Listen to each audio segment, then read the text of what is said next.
Mein Name ist Jerome. Ich wurde als Kind jahrelang von meiner Stiefmutter misshandelt.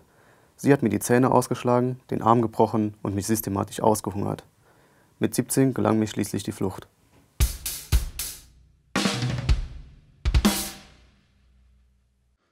Hallo Jerome.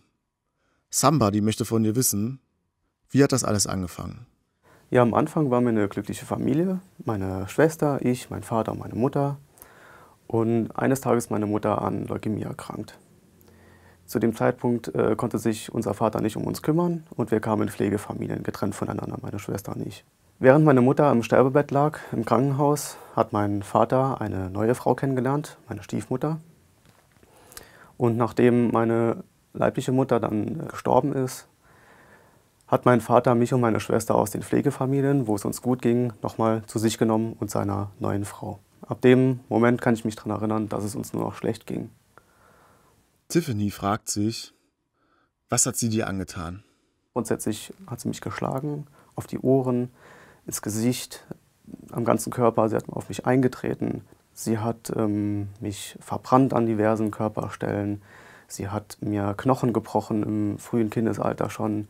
Das Ganze ärztlich unbehandelt gelassen. Man hat mir auch einmal den Fingernagel mit einem Zimmermannshammer quasi rausgerissen. Der Grund war, dass ich dort Essen gestohlen habe. Meine Stiefmutter ging mit mir dann rein. Es war in einem Wohnwagen, hat mir die Hand festgehalten und hat dort mit diesem Hammer auf die Hand eingeschlagen. Und dabei hat sie halt meinen Fingernagel komplett rausgerissen. Der hing dann nur noch so an so einem Fetzen da, den konnte ich dann nachher abziehen. Sie hat mich auch systematisch ausgehungert, also über 13 Jahre hinweg.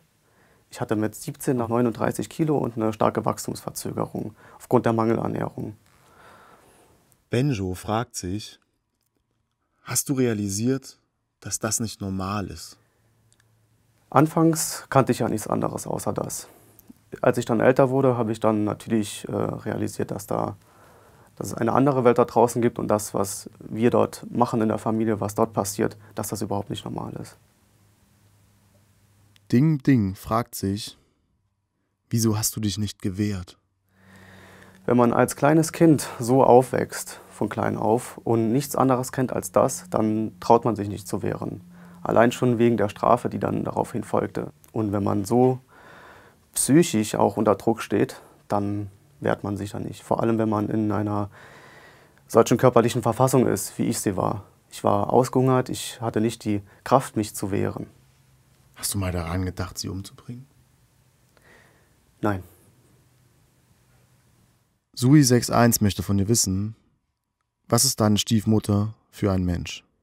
Ob da überhaupt noch ein Menschsein vorhanden ist, ist fraglich, denn mir würde kein Grund einfallen, warum man ein kleines, 3-jähriges oder 2-jähriges Kind so schwer misshandeln könnte. Leonie Tenent fragt sich, wie hat sich deine Stiefmutter nach außen hin verhalten? Also meine Stiefmutter verstand ihr Handwerk, wie ich das so sage, ja, nach außen hin sehr scheinheilig. Man muss dazu sagen, wir haben auch ein bisschen zurückgezogen gelebt, also ein bisschen die Vorhänge immer zugezogen, ne, was in diesen 4 Wänden passiert ist, in diesen heiligen 4 Wänden, wie mein Vater mal gesagt hat, da hat niemand so wirklich Einblick gehabt. Und nach außen hin, wenn man diese Frau getroffen hat, hätte man sowas niemals vermutet. Also total nett, freundlich, eine fürsorgliche Mutter, die sich liebevoll um ihre Kinder kümmert. Ja. Scorecrow77 Crew möchte von dir wissen, warum hat sie das getan? Ich vermute mal, dass sie sehr unzufrieden mit sich selbst war, mit ihrem Leben und da auch eine Prise Eifersucht mitspielt. Anton möchte von dir wissen, warum hast du niemandem etwas gesagt? Also ich habe mich kaum getraut, darüber zu reden, weil man mir auch verboten hat, darüber zu reden. Man sprach immer über diese 4 Wände und was hier passiert, das bleibt auch da drin. Und ich habe mich aber doch 1, 2 Mitschülerinnen und Mitschüler mal anvertraut, war auch mal beim Jugendamt, aber das ist irgendwie im Sande verlaufen. Hat dir dort niemand geglaubt? Man hat das untersucht, das Jugendamt war auch mal bei uns zu Hause, aber ohne Ergebnis. Man hat mich dort zurückgelassen. Das Jugendamt hat meines Erachtens dort voll versagt. Man hat stattdessen Kontrollanrufe gemacht. Man hat bei uns zu Hause angerufen und mich gefragt, ja, wie ist es denn zu Hause? Und meine Stiefmutter stand aber neben mir und ich hätte mich wagen sollen und mal irgendwas anderes sagen sollen. Aiden Bernstein möchte von dir wissen, Hast du dir jemals selbst die Schuld gegeben? Anfangs ja, als ich noch sehr klein war, dachte ich halt, die Fehler liegen bei mir, weil ich halt nicht gehorcht habe in dem Sinne und habe mir deswegen die Schuld gegeben. Tanja Müller möchte von dir wissen, hat niemand in deinem Umfeld etwas bemerkt? Wenn man mal Besuch bekam oder so, dann wurde ich grundsätzlich weggeschickt. Also man hat mich dann in ein Zimmer gesperrt, hat gesagt, jetzt bleibst du dort, bis der Besuch weg ist, weil meine Stiefmutter hat ja schon gewusst, was sie dort macht. Die wollte das natürlich verheimlichen. Es gab nur 2 Personen, das waren 2 Mädels aus meiner Nachbarschaft, die waren damals 13 oder 14 in dem Dreh. Die sind zu ihrem Schulpsychologen gegangen. Davon wusste ich gar nichts. Und die sind noch zu ihren Lehrer gegangen und die haben gesagt, da stimmt was nicht. Das hat man aber nicht weiterhin verfolgt. Ich bin mir aber sicher, dass wenn andere Menschen, gerade Lehrer, ebenfalls da mal ein Auge drauf geworfen hätte und die Sache etwas direkt angegangen wären, dann wären meiner Schwester und mir einige Jahre dort in diesem Haus erspart geblieben. Linda Dream möchte von dir wissen, hat dein Vater nichts dagegen getan? Mein Vater hat sehr wenig getan, er hat vieles ignoriert. Man muss auch dazu sagen, dass meine Stiefmutter vor ihm viele Sachen verheimlicht hat. Quasi gewartet hat, bis er auf der Arbeit war oder bis er aus dem Zimmer gegangen ist und hat mich dann misshandelt, hat mich dann geschlagen, verbrannt, was weiß ich. Er hat manchmal gefragt, ja, warum sieht er denn heute so aus? Warum blutet er schon wieder? Was sollen die Platzwunden? Und dann hat sie gesagt, ja, der ist die Treppe runtergefallen oder er war frech. Und oftmals war es so, dass ich sie von meinem Vater dann nochmal bekommen habe. Salman Mudeo möchte von dir wissen, kannst du anderen Menschen noch vertrauen?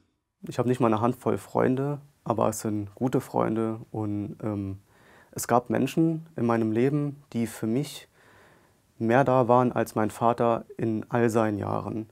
Und das ist viel wert. Anonymous One möchte von dir wissen, wie hast du so lange durchgehalten? Als ich jung war, konnte ich, sage ich mal, noch viel wegstecken.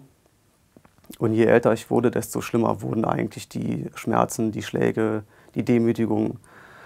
Und ganz zum Schluss, mit 16, 17, hat es dann so irgendwann eine Grenze erreicht, wo ich dann selber auch gedacht habe, jetzt ist es mir gleichgültig, ob ich hier eigentlich sterbe oder es irgendwann hier rausschaffe. Aber ich habe ja, mir so einen kleinen Funken Hoffnung noch bewahrt, irgendwie. Ja, ich weiß ehrlich gesagt gar nicht, wie ich es geschafft habe, aber es war einfach nur noch ein über mich ergehen lassen und durchhalten.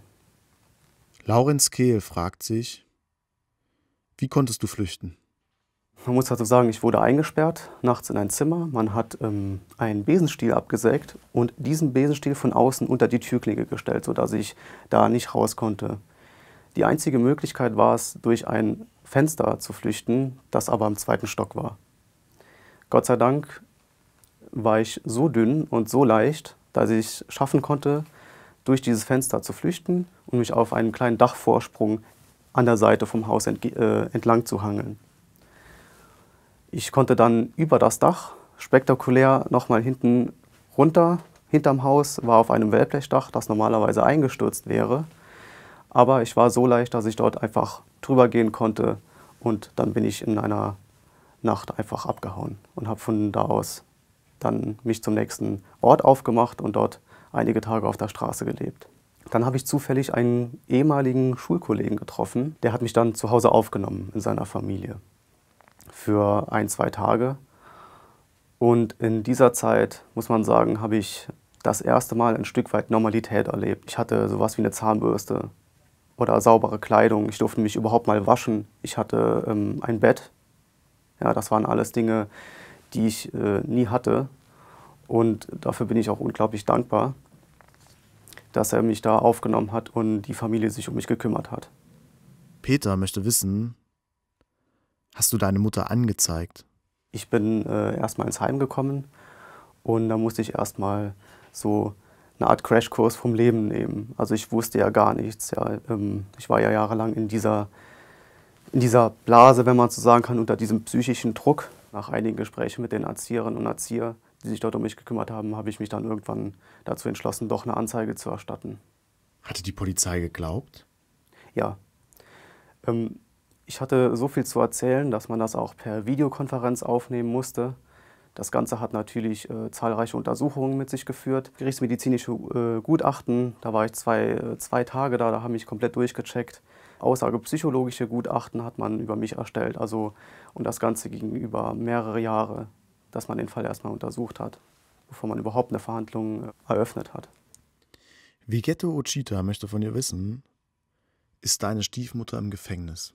Also meine Stiefmutter ist zu 6 Jahren Haft verurteilt worden. Vor Gericht hat meine Stiefmutter alles abgestritten bis zum Schluss und auch das Urteil recht regungslos angenommen. Mein Vater hat 1 Jahr Bewährung bekommen wegen unterlassener Hilfeleistung. Findest du die Strafen gerecht?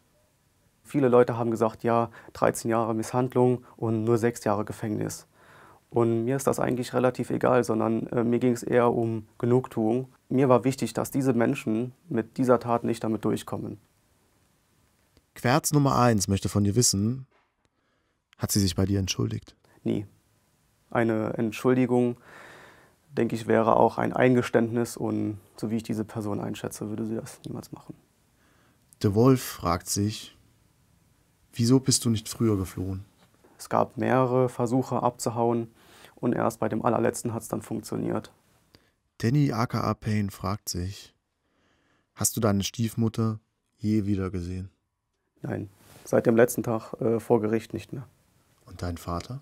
Nein. Siggi H. fragt sich, hast du deiner Stiefmutter verziehen? Ich bin für den Rest meines Lebens geschädigt. Diese Knochenbrüche, die man mir zugefügt hat, die wurden nicht ärztlich behandelt. Man hat die Schäden so gelassen und ich habe quasi eine Behinderung für den Rest meines Lebens. Ich werde jeden Tag daran erinnert, was man mir angetan hat. Manchmal vergesse ich Dinge, es legt sich da ein Schleier über das Gedächtnis, manches ist da ein bisschen verschwommen und Gott sei Dank vergisst man einiges, aber trotzdem wird man jeden Tag daran erinnert. Und ich glaube nicht, dass man sowas einfach verzeihen kann. Chubby D fragt sich, hast du Rachegefühle? Also es ging nie um Rache. Auch als ich Anzeige erstattet habe, ging es nie um Rache. Es ging einfach nur um Gerechtigkeit. Con fragt sich, hast du selber Kinder? Nein. Möchtest du Kinder? Irgendwann vielleicht. Berlin Kid 711 fragt sich, warum hast du dich entschieden, dich damit an die Öffentlichkeit zu wenden? Ich finde, es ist auch ganz wichtig, dass andere Menschen, die in ähnlichen Situationen gesteckt haben oder momentan noch in dieser Situation sind, dass sie sich vielleicht daran auch orientieren können und sehen können, dass man nicht einfach damit durchkommt. Ja, dass es einen Weg gibt, tatsächlich ein Stück Gerechtigkeit zu erlangen. Florian fragt, was würdest du anderen Betroffenen mit auf den Weg geben? Ich weiß, dass es schwierig ist, wenn man, wie ich jetzt zum Beispiel, jahrelang eingesperrt ist und das schwierig ist, nicht nur aus diesem Gefängnis auszubrechen, sondern auch aus diesem psychischen Druck auszubrechen, den man um sich hat. Man sollte sich auf jeden Fall die Hoffnung bewahren und immer noch kämpfen bis zum Schluss. Denn ich habe auch manchmal gedacht, dass ich es nicht lebend dort raus schaffe. Und letzten Endes habe ich es trotzdem geschafft. Ich habe meinen letzten Mut zusammengenommen und alles, was ich noch hatte, und habe alles auf eine Karte gesetzt und habe gekämpft bis zum Schluss. Auch danach, nach meiner Flucht, habe ich das nicht einfach beruhen lassen, sondern ich habe mich für diese Gerechtigkeit eingesetzt. Und das ist ganz wichtig.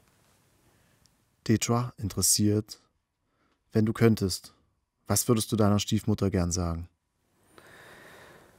Ja, ich würde meiner Stiefmutter eigentlich nur sagen, dass es mir jetzt gut geht, dass letzten Endes alles, was sie getan hat, nach hinten losgegangen ist und obwohl sie alle Kraft aufgewendet hat, mich klein zu kriegen, es nicht geschafft hat.